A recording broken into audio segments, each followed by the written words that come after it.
Knowledge is wisdom and wisdom is power. You have to understand that anyone who keeps knowledge from you is seeking to control you.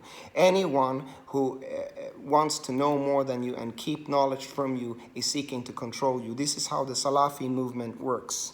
And the Salafi movement had created a lot of problems in the Muslim community. There's a lack of faith, there are mental problems, and Muslims are afraid to pray nowadays. They are even afraid to do their salat, they are afraid to read the Quran, they are afraid to read hadiths, they are afraid to practice their own deen because of fear that someone is going to point errors at them. This is fear, it's anger, and it's power based on knowing more than you do. You see that if you study the history of religion, this will be very clear for you. Knowledge can beat this kind of ignorance of the Salafis. All of their argument, you can beat them with Quran and Hadith. All of their statements that they make about tasawwuf, you can beat them with Quran and Hadith. All the four imams of the four madhabs approved of tasawwuf. All of them, all the great scholars of old had Islam, Iman, Ihsan. They had the form and then they had the spiritual component. All of them. And the greatest of them are the one we call the awliya, and we build great tombs and celebrated the awliya because it was the triumph of Islam. It was the triumph and the flag bearers of this way of Prophet Muhammad ﷺ. Now the Salafis want to cut you off from the awliya. They want to be your guides. So they want to remove the guides that you currently are following. This is a game of power. This is a game of control. And I'm going to expose this in this video with the intention of restoring some of the iman, the faith in the people, and hopefully, if this is successful, my intention after this video, Muslims feel more confident to practice the salat, more confident to read Quran, more confident to read hadith, and meditate on it yourself. If it's right or wrong, Allah is the judge. But even if you do little, this is good. Because Allah is merciful and gracious. Bismillahir Rahmanir Rahim. Every verse except chapter 9. Every chapter except chapter 9 in Quran starts with this. This is the nature of Allah. Allah is not an angry man who is merciless and unforgiving when you make errors. This is what comes from the Salafi fitna, and this is not the way. So you have to understand, all of this can be cured with knowledge, because anyone who seeks to control you wants to have more knowledge than you do. That's the reason why if you look at governments today, they have their secret services, intelligence like CIA and so on, and keep secret classified information so that they can rule based on a knowledge advantage.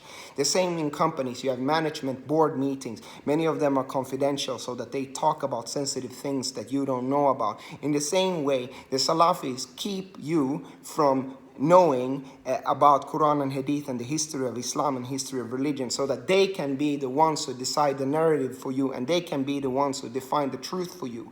And if you study the history of religion, you will always converge to tasawwuf. If you study all the world's religions, Hinduism, Buddhism, Christianity, etc., I've done that for my entire life, you will converge to tasawwuf, because you will find that the teaching, the Sufi way, is universal, and this must be the way that Prophet Muhammad ﷺ taught, because it converges to all the other teachings of all the other saints and prophets of the other religion. And then you know that Prophet Muhammad ﷺ came for all of humanity, because Prophet said that all prophets are paternal brothers. Their fathers, their mothers are different, but their religion is one. So all of the 124,000 prophets who were sent to all nations taught one religion. They taught the same religion. They taught Islam. So what is this universal Islam that Prophet Muhammad ﷺ came here to spread? Is this what the Salafis are talking about today in Saudi Arabia? Or is that just a game of power and control?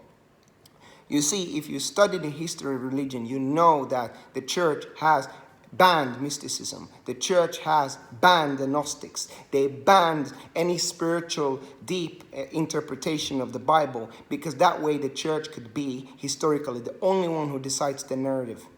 They decide what is true. They decide what is science. They decide how the universe was created. Their interpretation was law. And they trained the priest in medieval times to speak Latin. Dominus Spiritus Sanctus, coming into peasants in Europe. Those peasants, the farmers, they knew nothing of Latin. Then the priests come and Dominus Spiritus Sanctus talk in that beautiful Latin that they are educated in. Nobody understands anything. Nobody can question the priest. You see, they are using this knowledge advantage. And anyone who challenged the church was labeled a heretic or a witch, and they were cast out or burned alive.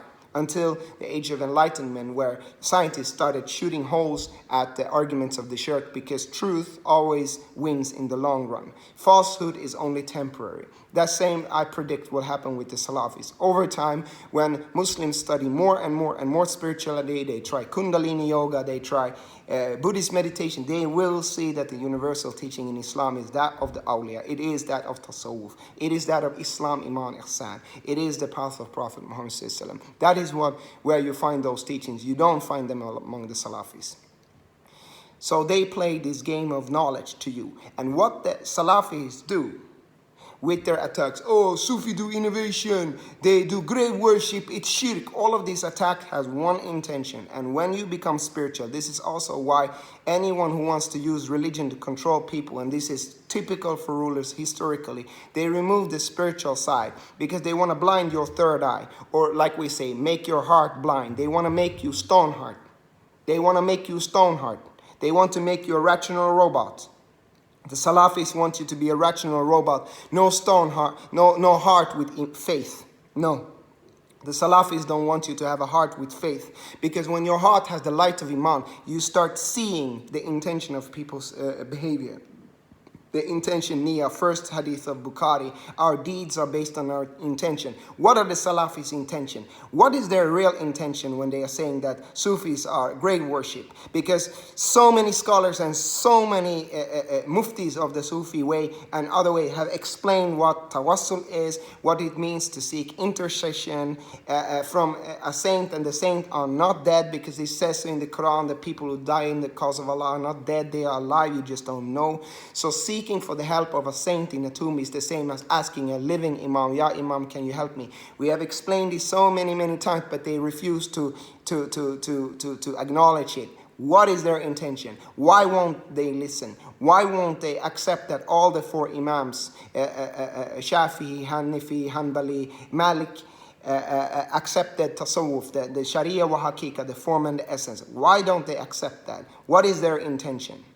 Their intention is, according to me, they want to cut you off of the awliya. They want to cut you off of the great saints like Sheikh Abdul Qadir Jilani, scholar of Islam, knew all the sciences and reached enlightenment to tasawwuf. Same with Sheikh Ahmed Tijani, Imam Jazuli, Hassan Shadali, Shah Naqshband, Sering Tuba, and so many others. They are the rightly guided leaders. They are the friends of Allah. They are the wali Allah, awliya. They don't want you to love the awliya. They don't want you to spiritually connect to the awliya. They want to cut you off of the awliya. So they put fear in you and saying, oh, it's shirk. They go to the worship. Look at them. Then they go to the masjid and show a video of Sufis going to the shrines and accuse it of shirk. They fill you with fear. Has nothing to do with shirk. It's tawassul, seeking a means to reach Allah. Everyone there is grounded in Tawheed. It's only Allah we worship. Only Allah. La ilaha illallah. But they put fear into people to cut them off of the awliya. Now, why they want to cut them off of the awliya? It's not only that. They go to the shrines, they destroy the shrines and throw the bodies in the ocean. They want to remove the evidence that there has been awliya. They want to remove the evidence of the glory of this deen, the enlightened beings of this deen, the very champions of the way of Prophet Muhammad sallallahu alaihi wasallam. They want to remove them completely from existence. They want to cut your tie with the awliya. Even if the Al-Fatiha says, Idina sirat al-mustaqim, sirat al-ladina anamta alayhim, follow the path of those who Allah bestowed favors, the awliya. You are not a friend of Allah if you are not favored by Allah. Friend of Allah, you are favored by Allah. They want to not make you follow the sirat al-ladina anamta alayhim. They want you to follow ghayril maghdubi alayhim waladalin, those who have Allah's wrath on them, i.e. themselves. They want to cut you off from the awliya. They want to make you afraid of Sheikh Ahmed Tijani, afraid of Sering Tuba, afraid of Sheikh Abdul Qadir Jilani, afraid of Shah Naqshband, so that you will not follow them and you will follow the Salafis. Very simple. They want to cut your tie with the awliya, so you follow them. And it's worse than that. They don't only cut your tie to the awliya, they cut your tie to the very Prophet that you love, Prophet Muhammad sallallahu alaihi wasallam.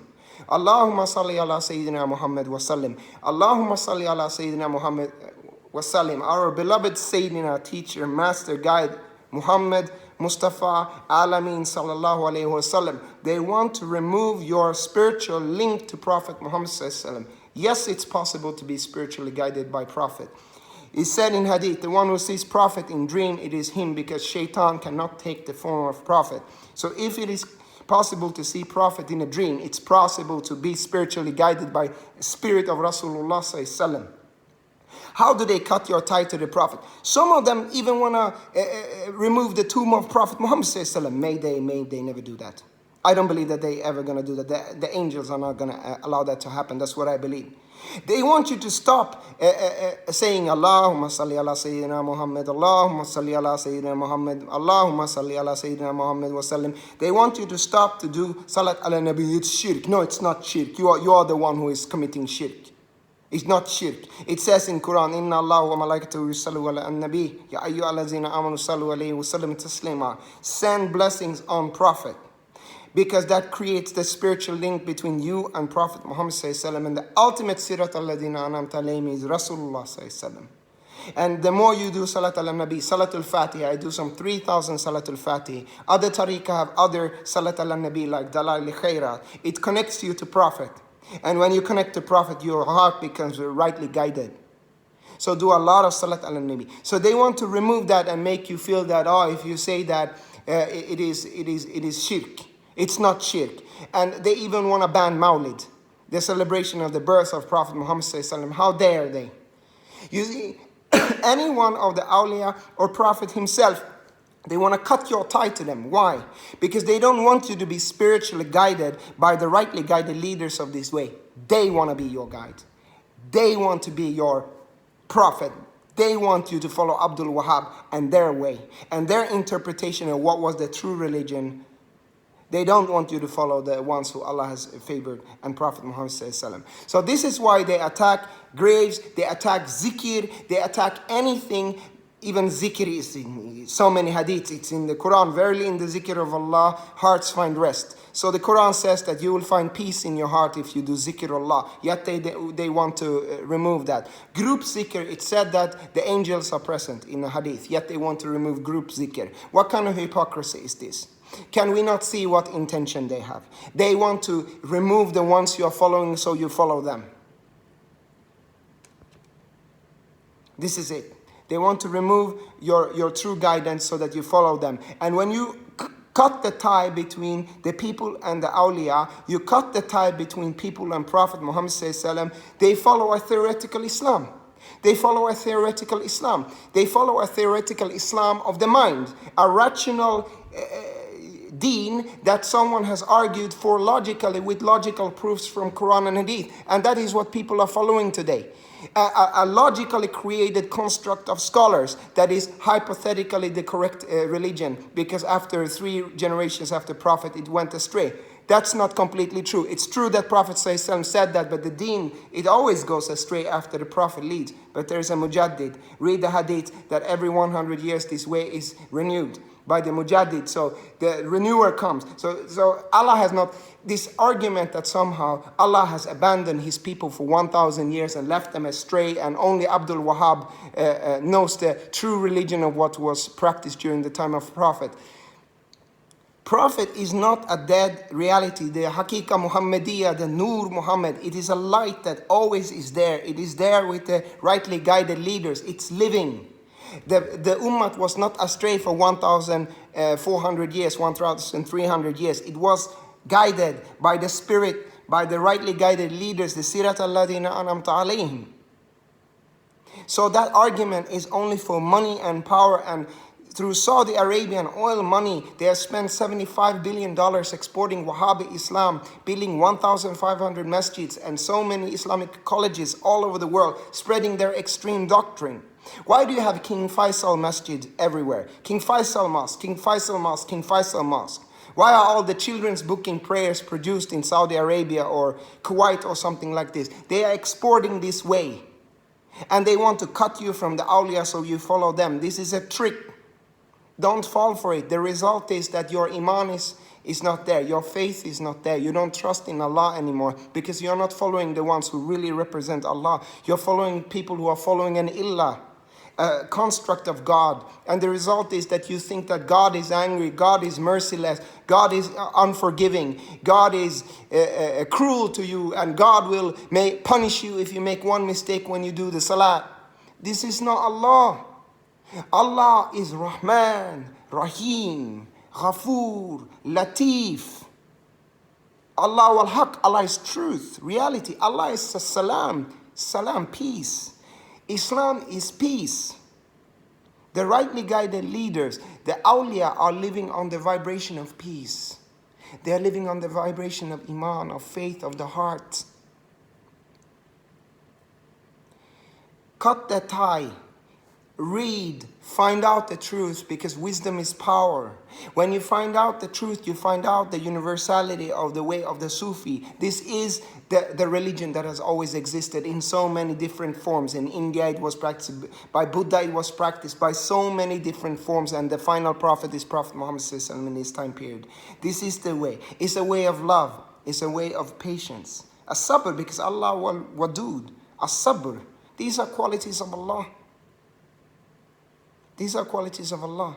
So when you cut the tie to the awliya, you stop doing salat ala nabi, you stop doing zikr, your attention, your energy is here, you are rational, it's all about logic and proofs. But the Quran says, Ya ayyuha allazina amanu. Oh, you who believe, and the Quran says that iman is in the heart. Chapter 49, verse 14. So how then, if the Quran speaks about iman, belief in the heart, can you think that the religion is about logical proof? How then, if Prophet Muhammad was Nabi al-Ummi, the unlettered prophet, he was not a scholar, you only follow scholars. They closed the heart, made it stone, made you a rational robot, even if you're following something that is supposed to require faith from the heart. Isn't that interesting? This is all game. We have to follow the awliya. I'm not saying me, I'm saying the awliya. They are the rightly guided leaders. They are the ones who are in the reality of Prophet Muhammad. They are the ones who are in the Nur Muhammad. And when we follow them, we will follow Prophet Muhammad. Inshallah, maybe Allah is so grateful. He allows us to see Prophet in the dream. And Prophet speak directly to us spiritually. Then we are guided and we can live this way of peace, of harmony, of tolerance for all human beings. No compulsion in the religion. Don't force niqab on people like the Taliban are doing in Afghanistan. There is no compulsion in the deen. There is no compulsion in the deen. Hopefully this is helpful. Allahu alam. Assalamu alaikum.